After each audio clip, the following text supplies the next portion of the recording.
Hey everyone, and welcome back to The Advisor. I'm Lisa Urbanski, co-host of the show, and today I have with me Mary Trudeau. So, you flush the toilet, water disappears. But have you ever stopped to ask, where does it come from? Where does it go? And why does that even matter? Here's the truth. Water is everything, and if in every cell of our body, it is in. It's in every bite of our food, every breath you take. And yet most of us use it every single day without even thinking about it. Our planet is stressed, our water is stressed, and the crazy thing, you can do something about it. So today we're diving into a conversation that will wake you up literally to the power of water, and more importantly, how to be a conscious part of the water cycle, how to honor it, protect it, and use it wisely. So, as mentioned, my guest today is the brilliant, deeply passionate Mary Trudeau, a professional engineer specializing in urban water infrastructure and climate adaptation in urban areas. She's not just a water expert, she's a water warrior, helping people understand where our water comes from, where it goes, and what we can do to shift the tide. This isn't about guilt, this is about action. And trust me, you'll never look at your shower, your faucet, or even your toilet the same way again. This is the conversation you didn't know you needed, but you'll be glad you heard. Welcome to the show, Mary. Oh, thank you very much. What a great introduction. And yeah, water, when we look for life on other planets, we look for water, right? I mean, that's how important it is. It is life and it is magic. We talk about magic, but it is actually magic. We're not even sure how water moves up a tree. Some of the big, huge trees in the forest you can't really pump water up that high without, a lot of equipment. So how it actually works at a Whoa, molecular level, whoa. we're not even that sure. Oh, I get it, what you're saying. How it enters the tree, like the bark, and like moves up inside of it. That Yeah, I'm doing like I'm pretending to look like a tree right now. exactly. Okay. And some of the really, really old trees, you think of how high they are, like they're as high as an apartment building, some of them, and they get Wow. water up there on their own. Like we pump it up. If you take a shower on the 12th floor of your apartment building, there are pumps in that building. And there's also pumps at the purification plants, unless you're on your own well. And even then, you have a well pump. So there's energy going in to get the water to you. But how it does it on its own in nature, not 100% sure scientifically. And water is, I think, the only substance that actually expands when it freezes. Like, everything contracts, like Mm. things get smaller when they get cold. Even we kind of bundle up when we get cold.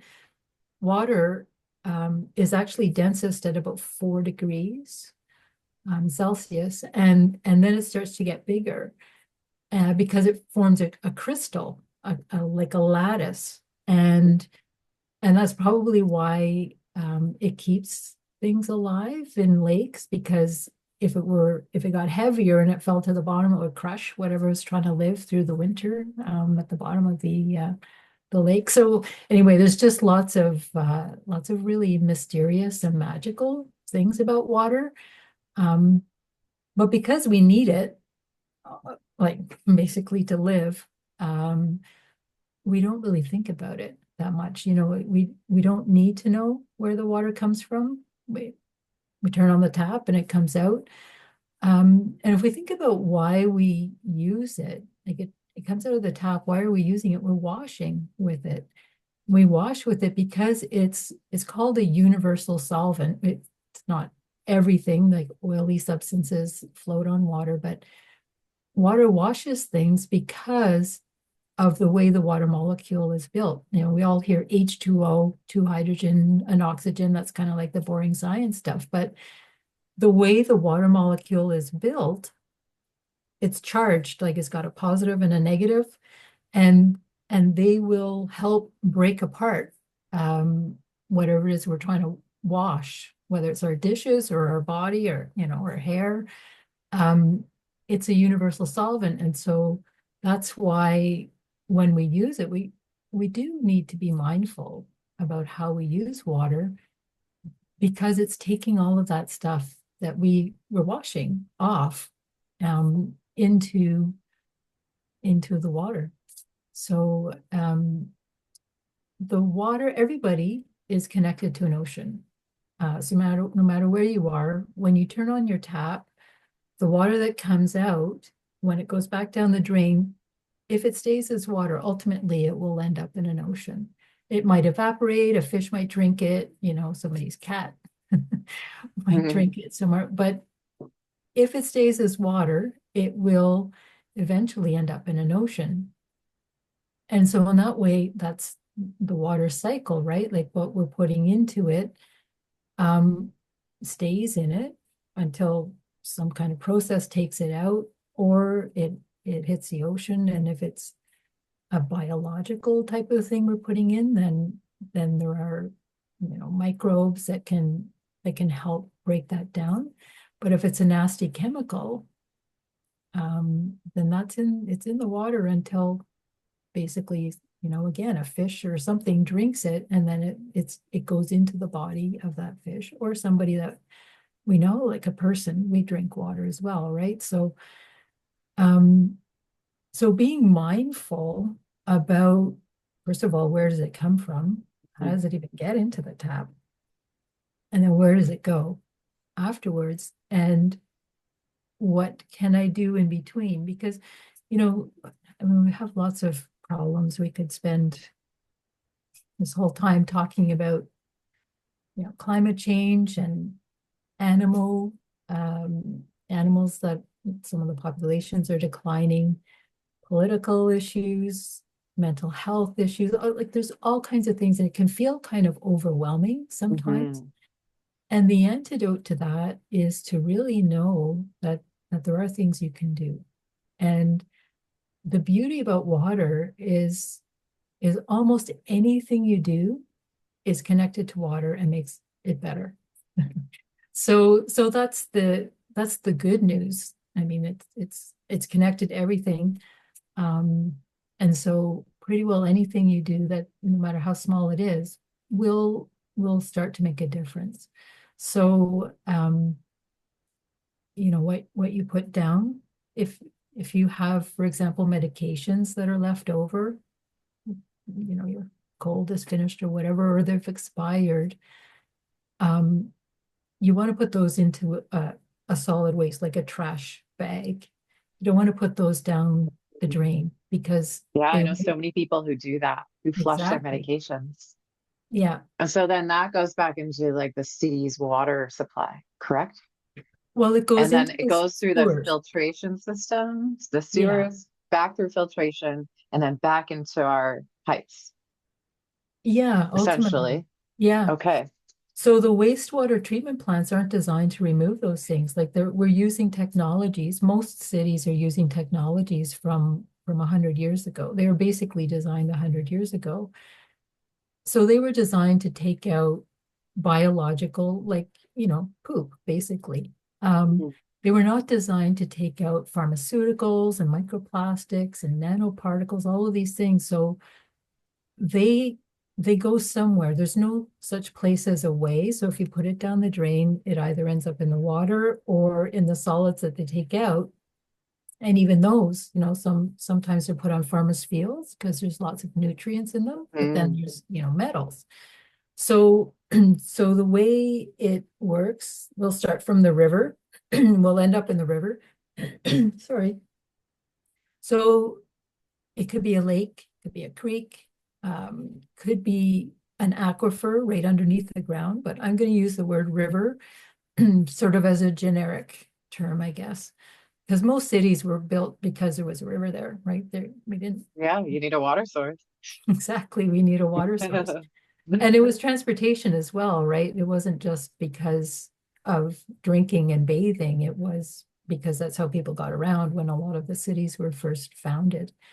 Um, So the water's taken in, and there's a filtration plant. And most filtration plants are also based on 150-year-old technology. So they're literally filtered through sand, like it's sand with some carbon, and they add chemicals to clump the little particles into bigger particles so that they'll settle down. And then the purified water is pressurized and pumped into a distribution of network of pipes underneath the ground. And they're pumped so that if you have a 3-story building, you can get water at the top floor without having to repump it. But if you're in a high rise, then it's repumped in the high rise because the pressure isn't enough to get up that high. So it comes into your house and or your apartment building, your cottage, wherever you happen to be. And the way we've designed the system is the same water goes into your tap as goes into your toilet, as goes into your shower. It's all highly, highly treated water. It's pure water. Um, Obviously, you don't drink it out of your toilet, but it's the same water. And it's a really inefficient system because that infrastructure, those pipes were put in before anybody, I'll blame engineers, but before anybody really realized how much water would be used that wasn't for drinking. Put it on Right. wall on plants. We use it on our garden. We wash our cars with it. We bathe in it, and we drink a little bit of it. So, and Some people then drink a lot of it, though. Some people drink a lot of it. and we should all drink a lot of it. Actually, it's really good for us. Water, like the city water. I guess what I'm trying to get at is like the water that's coming from my house tap right now. Is it safe to drink? Yes, if you're in like North America, well, if you're in Canada, the United States, Europe, it's most of Asia, not most of it, like China, certainly Japan. Like, I don't want to try and name individual countries, but almost every country in the kind of northern hemisphere, the water's safe to drink. Uh, and it's tested way more than bottled water in a lot of cases. It has to meet stringent standards. Um, so, and there's a lot of people working very, very hard to keep it safe to drink. And there are trace amounts, like as I was saying, it's a solvent, so there are trace amounts of chemicals in water. And if we don't want that, then we have to be very, very careful about what we put into the water. And after it's in the house, whether we drink it or we shower with it or we wash clothes with it, the water that goes down the drain goes into a different set of pipes, like the sewer system. And most places in Canada and the US anyway have wastewater treatment plants that are designed to remove organic material, stuff that would come out of your body, food waste, that kind of thing. They're not designed to remove pharmaceuticals. So some of the material and even when you wash your clothes, like when you wash synthetics, little microfibers of plastic come out, and they go into the water as well, the water that goes into the sewer, and then that ends up a lot of it passes through the wastewater treatment plant back into the river. So that's the cycle where it's from the river, we kind of borrow it to wash things with, or drink. Even when we drink it, we're borrowing it. Really, it doesn't stay in our body forever. It's different water, you have different water circulating. So it comes in and then it goes into the sewer system, back to a wastewater treatment plant and to a river. So that, or a lake, that water ultimately is flowing towards an ocean. It might evaporate, it might rain back down, it might get, taken up one way or the other. also by a tree or a plant, that they need a lot of water as well. So there's lots of parts to the water cycle and lots of places the water can end up. So while it's in our possession, while we have it borrowed within our home, um, it's really important to be mindful of it. Like that what we do to that water um, has an effect on that water potentially for a very, very long time. For And sure. yeah, I have two things. One, people waste a lot of water. I know in my house sometimes people will run the tap and wash dishes and wash one dish at a time. Secondly, and this is so completely off topic, but you completely uh filled a gap in I was randomly scrolling one night. I couldn't sleep, and that probably didn't help. And I came across this video, and it was of someone putting a they wanted to make a crock bigger for their child. It was just something really strange. Anyway, so they put a baggie in the crock and filled it with water, and then did a time lapse, took the baggie of like the ice out, and then was like, voila. And I was so confused by it. But you just confirmed that water expands when it's frozen. So that was what they were trying to illustrate. I'll be able right. to sleep tonight now. I'm glad to help. Well, that's why you have to turn off, if you live in a cold climate, you have to turn off your garden hose tap Right. in winter because it'll split the tap. Right. Yeah, trailers and stuff, they Yeah. struggle with that all the time. They need the Yeah. heat tape and all that because of that reason. Yeah. Um, yeah, anyway, just a really silly thought. I was just thinking about that crock when you were talking about water expanding. Yeah, it's really cool. I mean, and as it expands, like it's really pretty, like ice, like the Yeah, crystal as it forms, it's beautiful. Um, yeah, and so the water outside, actually, just speaking of garden hoses, like the way we've built the cities, with the streets, where there's a street now or a sidewalk or a roof, it used to be vegetation. And all of mhm, that vegetation, whether it was a tree or grass or a meadow or whatever it was, a wetland, it was holding water. And when we cut it down, the water's not being held anymore. So way more water flows off streets in a city than it did previously. And so the more we can do to reintroduce plants, whether it's a tree or, flower bed or whatever, reintroduce plants into our environment, it just helps. It helps retain the water. Like it helps slow down that part of the water cycle, really, where instead of just raining and running off down a laneway or down a street, some of the water is taken up by the plant. And even if you have a balcony, plants on a balcony grow tomatoes or whatever. Any of the water that's taken up by that plant is not running down the street in a torrent during a rainstorm.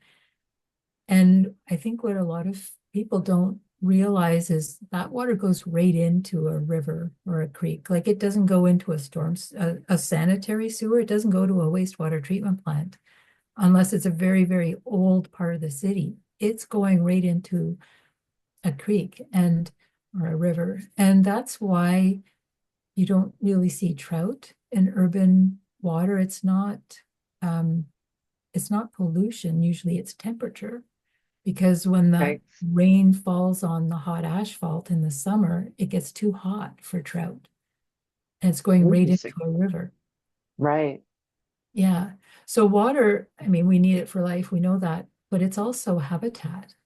Um, the part of the urban environment, there will always be creeks and rivers. It's never 100% sewer.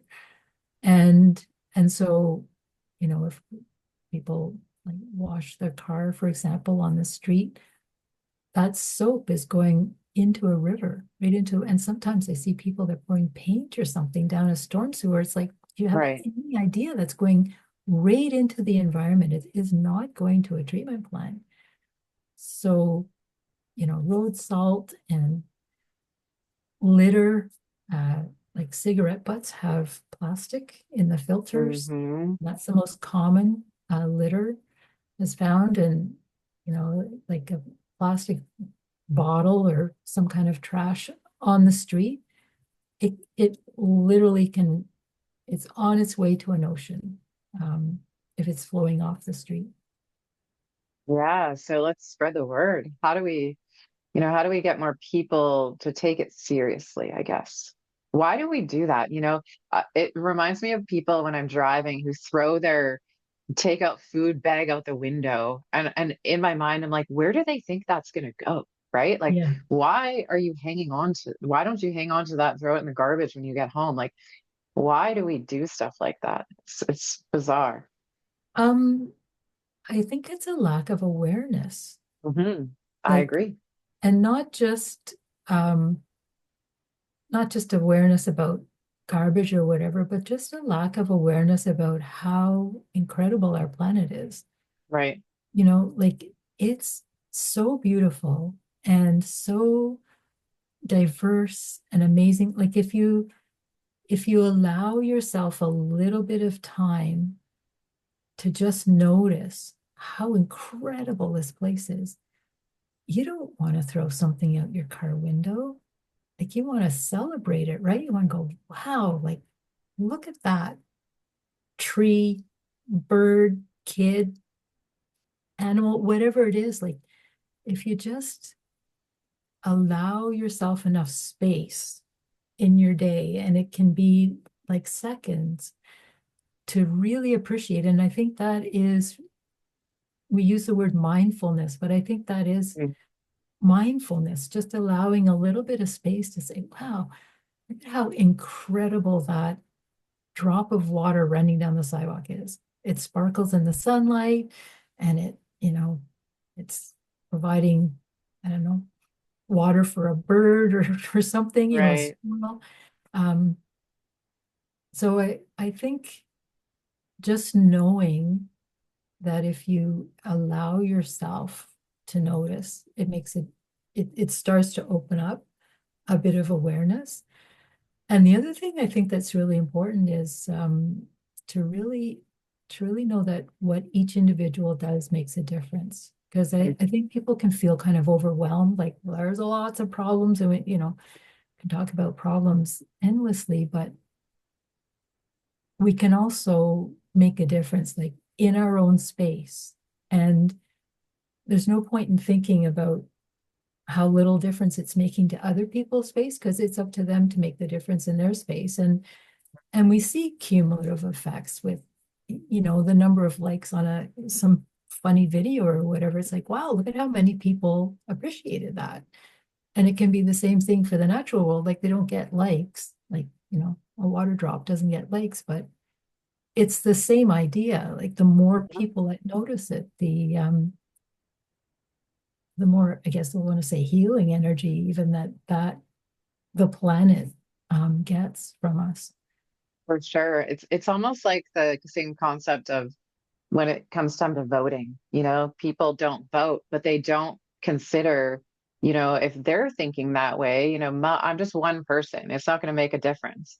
If a million people think that way, it's going to make a difference. So we have to start thinking that, the decisions that we're making matter and they have an effect on the world. Yeah. So I love that. I love the awareness piece. It's very true. Yeah. And we got into some of the mess that we're in one decision at a time as well, right? That's how we're going to have to get out of it, is each individual making different decisions.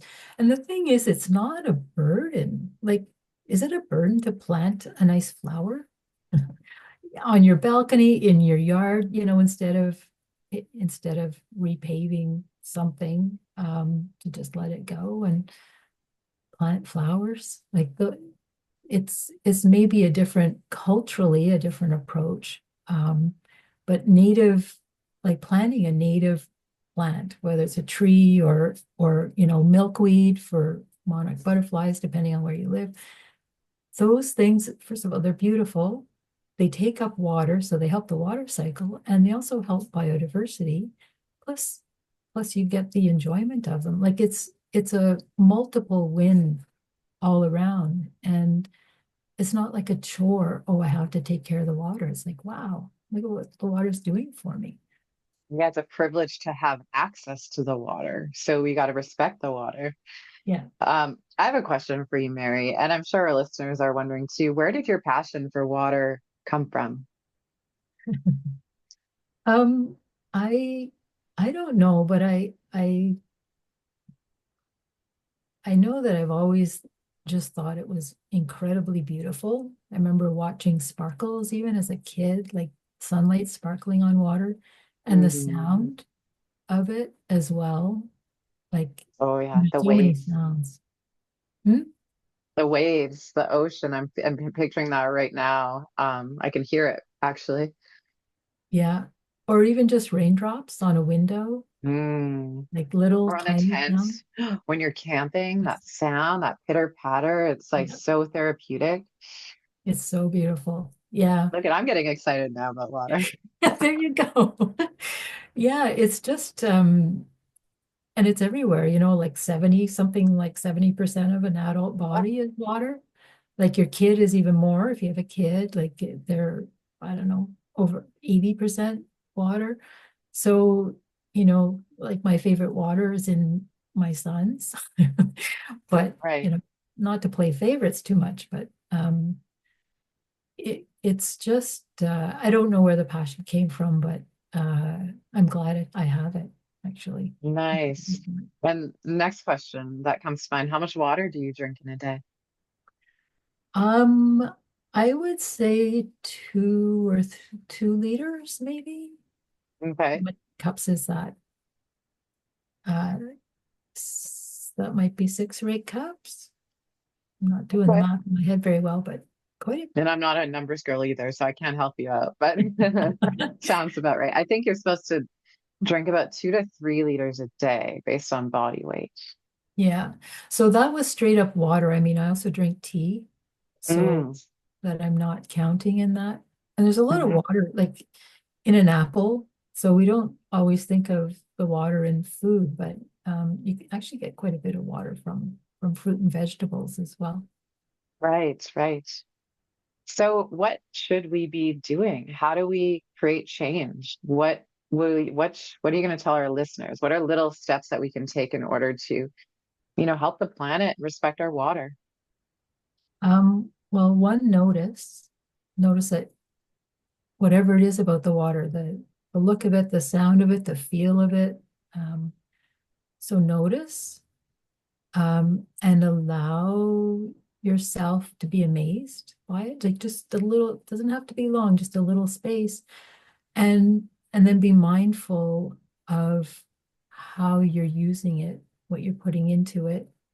Um, and also within your space, like outside, uh, water in cities especially needs help to stay on a property rather than run off.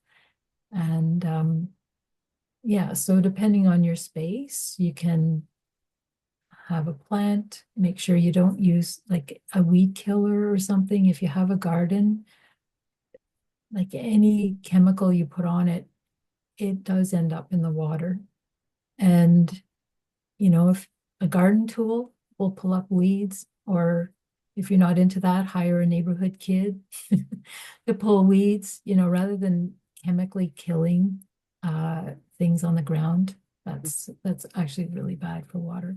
So little things like that. If it's bad for anything's health, then it's probably bad for water. Mm, beautiful. So, Mary, you wrote a children's book. Do you want to tell us a little bit about that? Yeah, that was really fun. So it's called A Tale of Two Planets. And it's about a planet that's all mixed up called Retha, which is Earth, all mixed up. And the Wushidoos have to work to do things that we don't even have to think about on Earth. Like they carry water to the oceans, they have to make their own wind, They have to pollinate, they have to make pollen and pollinate plants. So all of the things that happen on Earth that we don't even have to think of, they just happen. They're called whooshy-doos, as the aliens. They have to do it, and they love their planet. They really appreciate their planet, and they read about Earth, the magic planet, and they think it's made up. Because there's no planet can possibly be that magic. It's crazy to them. Yeah. Uh, yeah. So, but then there's one little alien, Aneg, who decides to find out the answers to some of the questions. So, what are the magic creatures that distribute pollen for humans without us even having to think about it? So, Aneg finds out about butterflies and you know deer that walk by plants and that kind of thing. So it's just a story about a magic planet and aliens that don't believe in it. That's so cool. I love that because it's like pinpointing the things that we take for granted. I compare it as you're talking to our body system and how our body is works, right? It works like a machine and we don't even know the things that it's doing. And so we can do things to support that. That should be your next children's book. That's true. That's a Yeah. perfect analogy. Yeah, we don't have to think about anything that our body does. What if we had to keep our heart beating by thinking about Yeah. it all the time? We wouldn't we wouldn't be half the species we are right now. Wow. Well, I definitely have a lot more respect for water after talking to you today. Great. Well, thank you so much for the opportunity. It's been a lot of fun. Amazing. Before we go, do you want to tell our listeners where they can find you, what your website? I think you have two. There's one for the book, right? Yeah. A Or Tale I'll of let you Two tell. Planets. Yeah. Yes. So the book is a tale of two planets.com. So TWO, not the number. Okay. Um, I'm on Instagram at Mary Trudeau Books. Okay. The other website is my engineering policy program consulting website, which it's not probably that interesting. You can find that at marytrudeau.ca or envirings.com. I'll link Wonderful. everything. Yeah. And you're on LinkedIn too? I am, yeah, Mary Trudeau. Amazing. Amazing. What's one last tip that you want to leave our audience with? Just, Or a little tidbit about water? Whatever you want. I would say really celebrate water. Like really just think, wow, that is amazing. The sound of it. Pick the sound maybe, because you don't have to go anywhere to hear water. Eventually it'll rain. So just yeah, just be in wonder. Beautiful. Well, thank you so much for being here today. Thank you, Lisa. It's been great. Yeah, and I hope for both of our sake that we have some rain soon. I know we're both in Canada. We've both been cold. It's been unusually cold this year. So Yeah. hopefully we'll see some rain coming down soon. Yeah, I hope so. And we all hope to see you again soon. And to our listeners, thank you so much for tuning in. That was so much fun. The topic of water is fascinating. And before we go, I just want to thank our sponsors, Spreaker and iHeartRadio, because without you, this conversation would not have happened.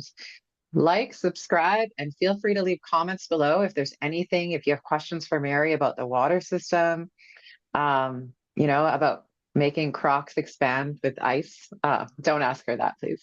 But feel free to leave them below. We'll have all of her links in the show notes as well. Until next time, I'm Lisa Urbanski with The Advisor. Bye for now.